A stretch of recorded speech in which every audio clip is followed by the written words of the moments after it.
उस क्लास में लगभग 40 स्टूडेंट बैठे थे।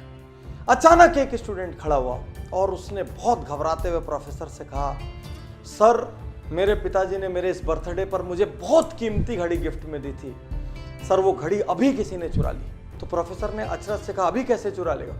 बोले, सर अभी जो 5 मिनट का ब्रेक हुआ था उसमें मैं अपनी घड़ी अपने टेबल पर रख के गया था और उसके बाद से वो घड़ी नहीं मिल रही है। प्रोफेसर ने कहा, उसके बाद कोई भी इस क्लास से गया और आया नहीं है, इसका मतलब जिसने भी घड़ी उठाई है वो इसी क्लास में है। प्रोफेसर के मन में विचार आया कि इन लोगों को एक दूसरे के बारे में पता नहीं लगना चाहिए कि किसने घड़ी चोरी की।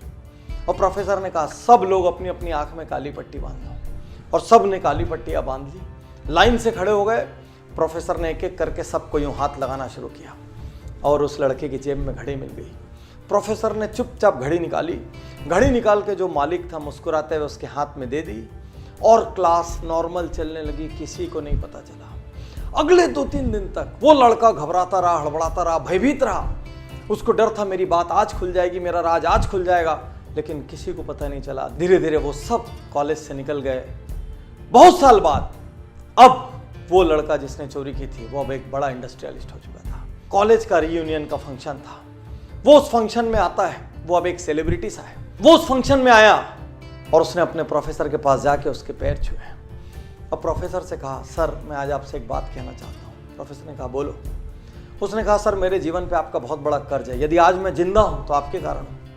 प्रोफेसर ने बोला, ऐसा क्यों? उसने कहा, सर आपको याद नहीं होगा, एक बार आपकी क्लास में एक घड़ी चोरी हुई थी और आपने सबकी जेब चेक की थी और मेरी जेब से वो घड़ी मिली थी, लेकिन सर आपने उस दिन वो बात किसी से नहीं की। मैंने निर्णय लिया था यदि उस दिन ये बात सबको पता लगी तो मैं सुसाइड कर लूँगा। सर आपने मुझे माफ़ कर दिया, उस दिन आपने मेरी इज्जत रख ली, उस दिन आपने मेरी सेल्फ रिस्पेक्ट रख ली।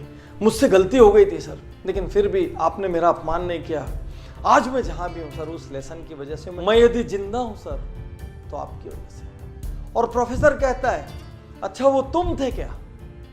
तो लड़के ने अचरज से कहा, मतलब? बोले, उस दिन मैंने तुम सबकी आंखें तो बंद कराई थी, लेकिन साथ साथ मैंने अपनी आंखों में भी पट्टी लगा ली थी ताकि मुझे भी नहीं पता चले मेरे कौन से स्टूडेंट ने ये काम किया है। मैं नहीं चाहता था मेरे अपने किसी स्टूडेंट की वैल्यू मेरी नज़रों में हल्की हो या मैं किसी के साथ दुर्व्यवहार करूं। ये सुनते ही वो लड़का जो अब एक नामी इंडस्ट्रियलिस्ट था, उसकी आंखों में आंसू आ गया और वो प्रोफेसर के गले लग के 2 मिनट तक रोता रहा।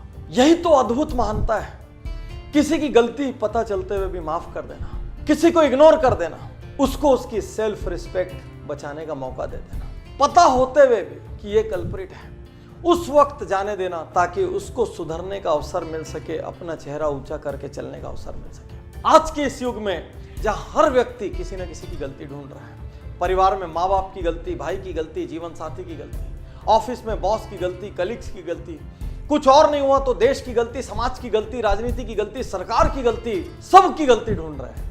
ऐसे में क्या हमको ऐसे लोग नहीं चाहिए जो एक दूसरे को माफ कर सके? माफ करना और माफी मांगना ये कायर नहीं कर सकते, ये शक्तिशाली लोगों का काम है। साथियों, इस कहानी ने मुझे इतना इंस्पायर किया। एक प्रोफेसर जो ये नहीं चाहता कि उसका स्टूडेंट उसकी नजरों से गिरे, जो ये नहीं चाहता कि उसका स्टूडेंट किसी और की भी नजरों से गिरे, क्या ऐसे लोगों की समाज को जरूरत नहीं है? जहां पर हम लोगों की गलतियां होने के बावजूद उनको इंसान मान के, उनको मिट्टी का पुतला मान के उनको माफ कर सके।